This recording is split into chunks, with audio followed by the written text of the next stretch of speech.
Ladies and gentlemen, members of the City Council, please attend the call meeting of the City Council be held in the 6th floor conference room, 801 Crawford Street, 5 p.m. Tuesday, August 13, 2013, for the purpose of a public work session.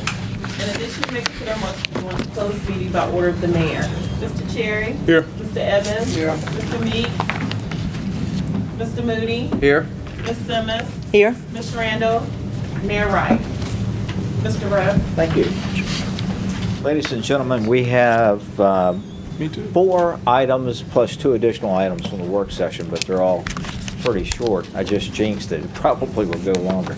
The first is a briefing by Brandon on the recreational facility at Elliott Avenue, the Elliott Avenue Athletic Facility.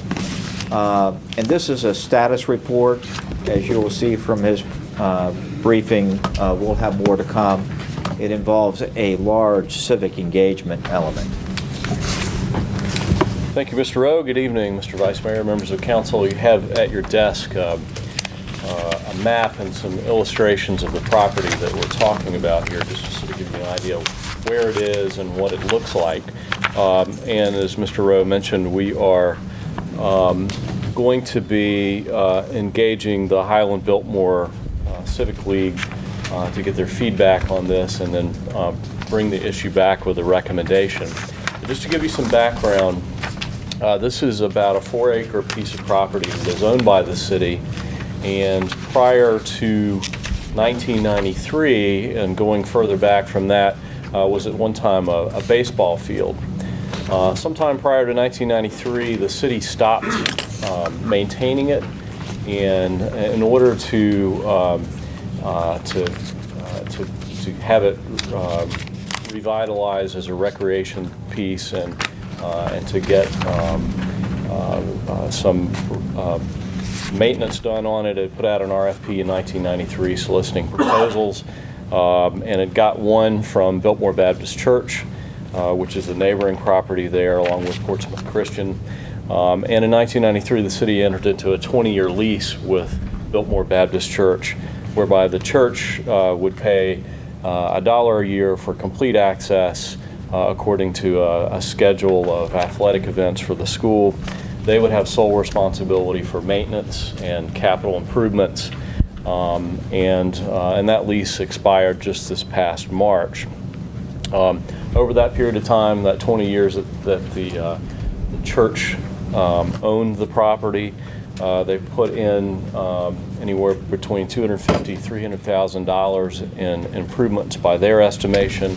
That includes the lights, an irrigation system, and some other field improvements. Now that lease is expired, it's time for us to consider what we want to do with that piece of property for the next period of time. Things that we need to keep in mind as we consider options going forward is how do we ensure public access if this is a city piece of property for recreation. 2, what is the cost of maintenance? The city's enjoyed the benefit of not having to pay for any maintenance for the last 20 years. So if that's going to change, we need to account for that in our budget. Also, another consideration is what the church and the school have invested in that property over the last 20 years. So a team of staff that includes the parks manager, myself, Nancy Cherry from the city attorney's office, have looked at several different options for what we can do with this property going forward. And before I bring back a recommendation to you and explain what we see as the pros and cons of each option, we thought it would be best to involve the Highland Biltmore Civic League and see what their interests are in the long-term status of that recreational property. And so I've contacted Mr. Mortimer, and that particular Civic League actually has a meeting next week. I plan to attend that and address some of these issues with them. And then he indicated they'd probably like a month to think about that and to digest that, and I would come back again in September and get their final feedback on the matter before bringing it back to you. So that's just in the way of a brief introduction of the issue, and to let you know that we're going to be going out to the Highland Biltmore neighborhood to get their feedback. Yes, sir. Vice Mayor? Yes, sir. Thank you very much. I'd just like to know, have you contacted the school and the church itself? Get any feedback as to what their thoughts might be about this process? Not since the winter, when we were talking to them about what to do with the upcoming, at that time, termination of the lease. But I will need to re-engage to Reverend Fry. He's the one I spoke to back in the winter about what would be next. So that's a good point, and I'll make a point to reach out to him and to the school administration. Is there a possibility that if the lease doesn't come, that they have an opportunity? That's one of the options that we've developed. Selling the property, entering into a new lease arrangement with public access, or a third option would be for the city to assume all maintenance and scheduling responsibility and basically make it its Parks and Rec athletic field. Yes, ma'am.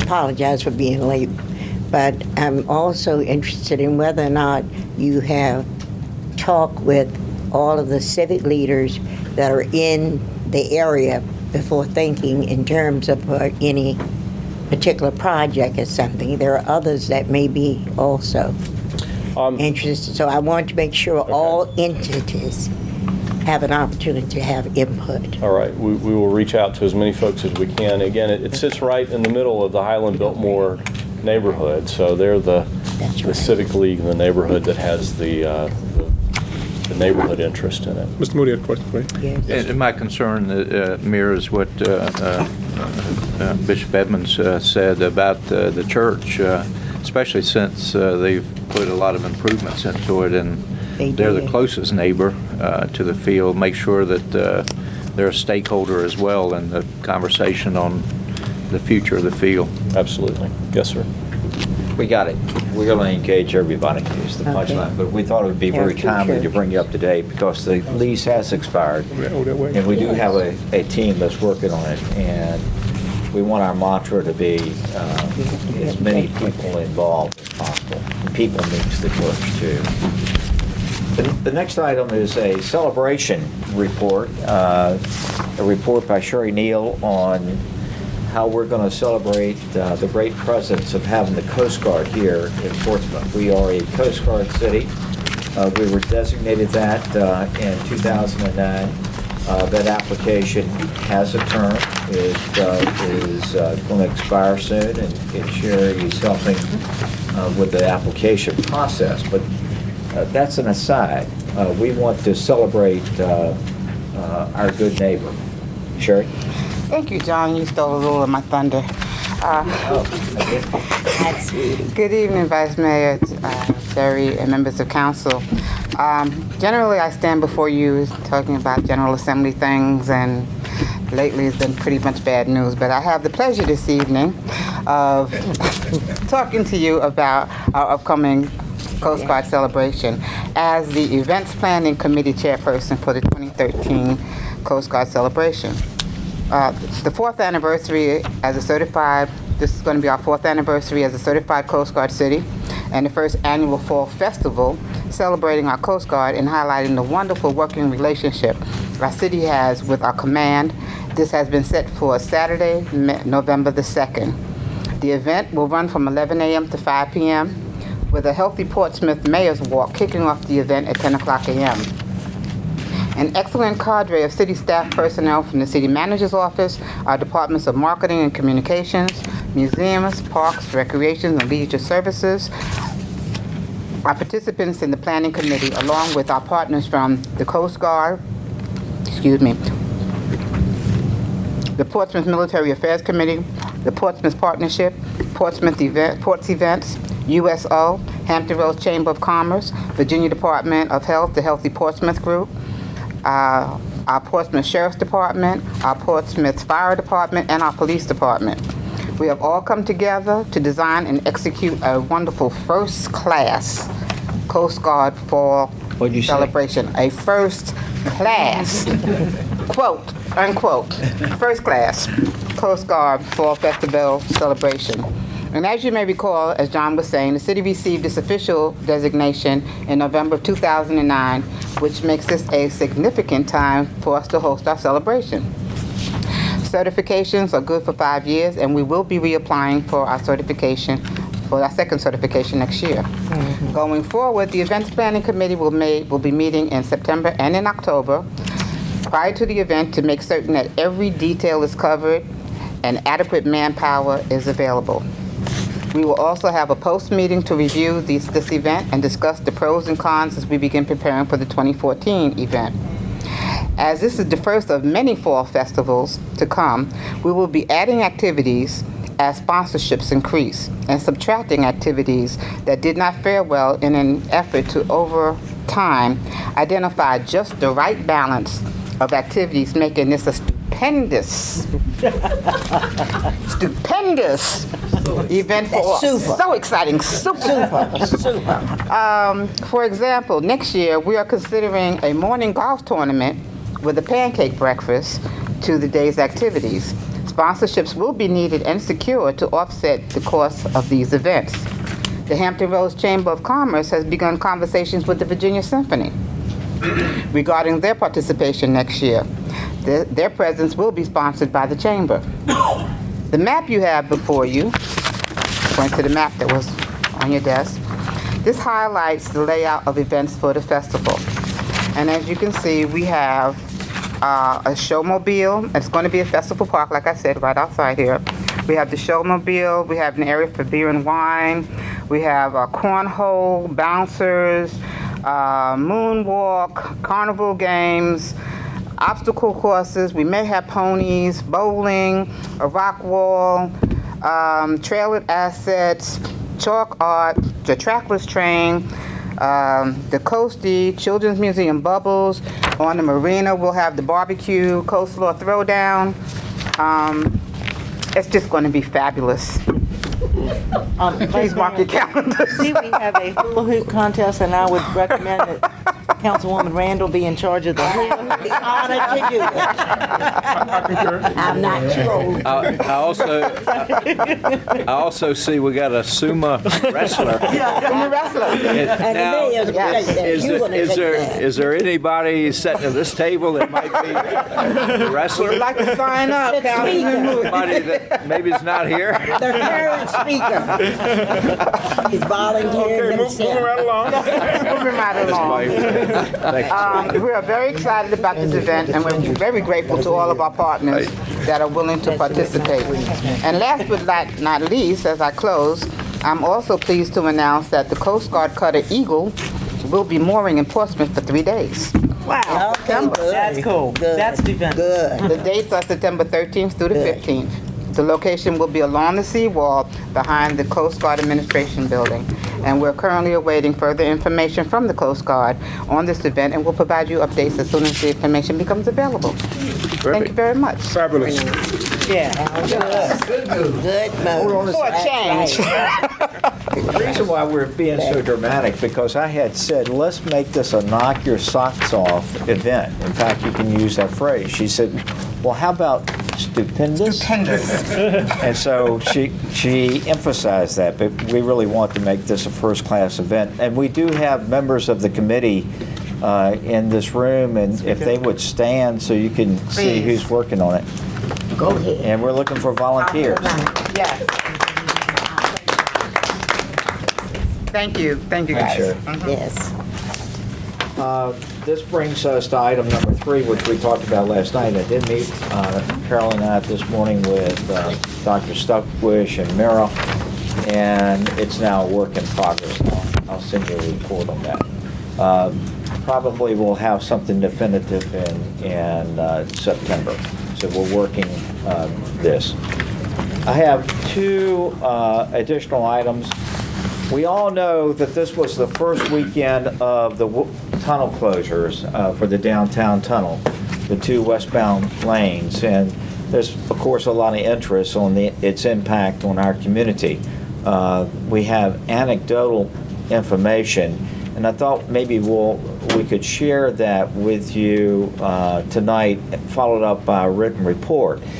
And the obvious thing is what about the impact on things like the Children's Museum? And Nancy has some anecdotal information. We can talk too about what we're trying to do to make sure that people know how to get to Portsmouth. This has been a slower summer. Nancy, you want to come up? This has been a slower summer for us at the Children's Museum altogether as compared to last summer. And we'll do a side-by-side comparison. But if you will bring just a quick update of our quick and dirty analysis. Okay. The first weekend in August, we had 858 visitors on Saturday and 542 on Sunday. This past weekend, we had 636 visitors on Saturday and 436 on Sunday. What I'm looking at, we keep statistics by zip codes, so what I'm trying to do is go back through and look at how many visitors each of the weekends in the summer came from Virginia Beach and Norfolk, and compare that to what's happening with the tunnel closure. So I'll have more, I need more than one weekend data to make a good study, so I'll look through Labor Day and compare not only visitation, but where our visitors are coming from, to see if we're losing visitors from Norfolk and Virginia Beach possibly because of the tunnel closures. We also contacted and are continuing to contact the groups that are booked for the weekends as well as our birthday parties, giving them directions to the Children's Museum, and we're making them all personal contacts. And so the ones for this weekend, we're very pleased that we had personally reached out to them and sent them directions, and we'll continue to do that throughout the tunnel closures to follow up just to make sure. But we'll do a complete report comparing last year and this year, and then comparing our zip codes throughout this summer, and I can also go back and compare last summer as well. Bill reported to council. Yes, sir. No, go ahead, John. You reported on a previous council liaison report that you and I had met with the management of Intellos, and they had expressed, and this was about a month ago, 6 weeks ago, they're concerned about what was lying ahead in the way of closures and the impact that they would have on Intellos. And from that, we hatched the idea of the marketing campaign, All Roads Lead to Portsmouth. Yeah. And I thought it would be good for LaVorse to give you an update that dovetails with what happened this weekend and what's going to happen in the next weekends ahead. So can you give a report real quick that complements Nancy's? Sure. Good evening, Mr. Vice Mayor, members of council. Relative to the All Roads Lead to Portsmouth campaign, of course, that was a proactive campaign to give citizens of Portsmouth and Hampton Roads ways to get here. And we are still working with some of the strategies and methodologies that we originally came up with in terms of interactive media, website, 264 digital board messaging, email blasts, print ads, and now that we have 1 week in the hole to figure out what we need to do, that campaign was created so that we can continue to add to the campaign and add strategies and figure out what more do we need to do if it's metro traffic relative to radio, telling people this particular commercial was sponsored by All Roads Leads to Portsmouth. These are ways to get to Portsmouth, or whether it takes full effect and goes into a television campaign. A lot of that is going to be contingent upon where we fare and what we're doing right now. And so we're looking to move forward with the campaign and add other strategies to help tell people as to how to get around in Portsmouth. It's like calling an audible at the line of scrimmage where we were looking at the defense and we'll adjust. Yes, sir. A couple of things, using the Jordan Bridge, you know, those of us who know how to meander over to, I guess, George Washington Highway, it's relatively easy, but I could see somebody coming from the beach once you get off of the bridge. It'd be very easily to take the wrong turn. If we could do some better signage out there, Right. You know, Old Town / downtown Portsmouth, you know, follow the arrow or something. That's a good point. Or detour signs, you know, from the tunnel. Yeah, but Children's Museum. There was Children's Museum. There was an electronic board there at the foot of the bridge. Yeah, I Saturday, noticed that, it- but you can't read it. No, you really Can't can't. do it now. I did it twice on Saturday, and so Yeah. that's a good point. And if you and James and Yusuf can get together, The other thing, we know business is going to be lost and attendance down. I don't know how we can quantify that, but I think on behalf of the business owners, we need to be checking with our General Assembly delegation and see what kind of aid that we can get to offset some of the lost revenue that these businesses are going to experience. we got that one too. Yeah. Yeah, because to his point, if we did something that caused people not to be able to get to the businesses, we could be held liable. So it should work for them too. And it almost has to be. I tend to think maybe we should put it in our legislative package, but even if we could do it on an emergency basis, I don't know what the mechanism for that would be, but we need to have that conversation, I think, with our General Assembly delegation. Here, the other component, and I'm going to check this with Nancy, we used to have a systematic program within the schools where the children came in throughout the year. And it was also incorporated as a part of the summer school program with many of our younger children. That motivated many of the parents to come in to the museum. And I'm sure since we are seeing a droppage, have you noticed a decrease with the number of parents from within the city during the school year? In attendance. I think that's going to give you significant data to look at, because in the past, the parents, during the past when I was there, the parents accompanied the children on many of the activities, and it was incorporated as a part of the curriculum within the school. So the parents were educated as well. So as visitors came into the city, they automatically carried them to the museum. Let's get some figures in terms of that, because I remember I worked with it even though I was with the city, and it was most successful. We still have Portsmouth Public Schools come in, K through 6 come in for various programs. Some of it's on the planetarium, some of it's a planetarium and a program. And we've expanded to middle and high school for planetarium shows during the school year. We track by zip codes, but we are not tracking, and I'd have to think about this, how to track the chaperones coming back. But we have a picture of visitation patterns from the zip codes in Portsmouth, as well as Chesapeake and Virginia Beach and Norfolk. We had a very successful camp this summer that was funded by Beasley for the planetarium with rising 9th through 12th graders, and Councilwoman Simmons came to see what we had done with that. And that program is actually, we hope to take that out to the schools and to other events. They actually built a dome planetarium. So, but I can give you the statistics about visitation, but I can't track it to chaperones that come. Okay. So I'd have to think about how to do that. I think that would give good data. And we can look at how we can start that fiscal year. Incorporated. We'll send you periodic reports on the impact on what we can really track in the museum, and then our analysis of the impact that it's having on businesses in our community.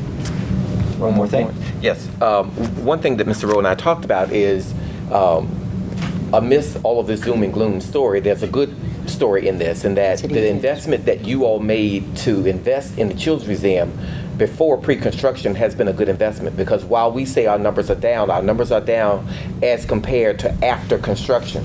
Our numbers are still up as compared to before renovation of the Children's Museum. Good point. So that was a good investment that you made. And so That while 18 people, months we were closed. Yes. correct. Yes. So while people say that our numbers are down, our numbers are really up as we're comparing them against, after construction. The other I want to get obstacles. goosebumps one day. Pick any day between now and the time that school starts and go there and watch, like I did just last week, a family, 3 small children, and guess where they're from? They're from Daytona, Ohio. Not what? Dayton. Dayton, Ohio. Dayton, Ohio. Daytona, someplace else. Think about Florida. But they were from Dayton, they were from Ohio, and 3 small kids. When I say small, they looked, maybe the oldest might have been 7. And to see the smiles on their faces, to see our museum teammates say to the children, now make sure you watch your mom and dad. Don't let them get lost. I mean, it was just awesome. I mean, it was really good. So it's a real asset. And again, thanks for your input. The next item and the last item that we have for the work session, if you recall, we have an organization in the city called the Retired Police Officers and Firefighters Association. And its representative, Mr. Robert Turner, who's a retired public safety employee, retired as a captain, has appeared before you, and you asked me to work with him about his concerns. And I did. He came before you earlier this year, and he agreed to let us work through the process of finding this solution to fund the pension plans and then get past the budget. But his concern was that some retirees are paying for their life insurance, where most of our retirees, to include all of our retirees in VRS, do not pay for their life insurance.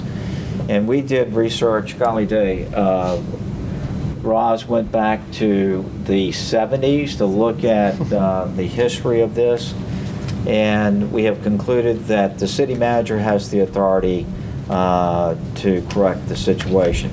The cost is only $22,000, which is minuscule to treat everybody the same way, fairly. And so with your concurrence going forward, and it's going forward, we can't do anything retroactively. We'll treat all of our retirees the same way. They will not pay for their insurance. Good with Okay? All right. That brings us to council liaison reports.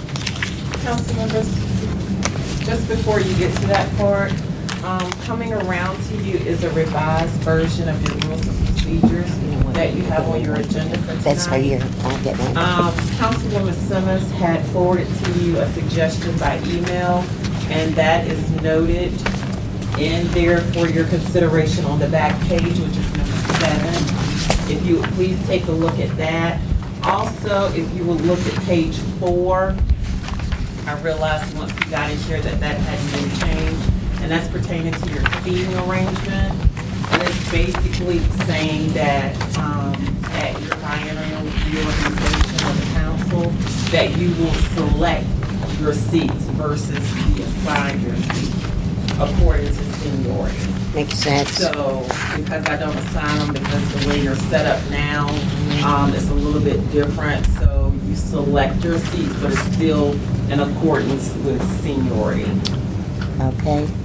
But Vice Mayor, Madam Clerk referenced the rules, and I mentioned it to a couple of people. Another one that I think we should add is the televising of our public work session and council meeting, that any change must be at the consensus of council. Yeah. Do you want to do that for tonight's Yes. meeting? Yes. We'll work on some language. Yeah, so we can get it all done at the same time. So how would you do that, George? I don't know, I need to look at that. Okay. But it'll be done by the time you vote on it. About an hour. Yeah, take your time. But it's for consideration. As long as I get some dinner, I'll be happy. Okay, please, so with input from all council Right, members. with consensus of council. Consensus of council. Yeah, No one every- person. There you go. I want to make that clear. Oh, I thought we did too, but we don't. Do we have any, Yeah. He'll come. Do we have any liaison for us? Did you have anything, Mr.? No, sir. Yeah. No, sir. We got a motion for close? Yes. I move to go into a closed meeting pursuant to the provision of Virginia Code Section 2.2-3711 for the following purposes. Consideration of appointments to city boards, commissions, and committees as permitted under subsection A1, and discussion concerning prospective businesses and the expansion of an existing business or industry where no previous announcement has been made of the businesses or industries' interest in locating or expanding their facilities in the city as permitted under subsection A5. Mr. Cherry? Yes. Mr. Evans? Yes. Mr. Meeks is absent. Mr. Moody? Yes. Mrs. Simmons? Yes. Ms. Randall? Yes. And Mayor Wright is absent. We are in close. Thank you.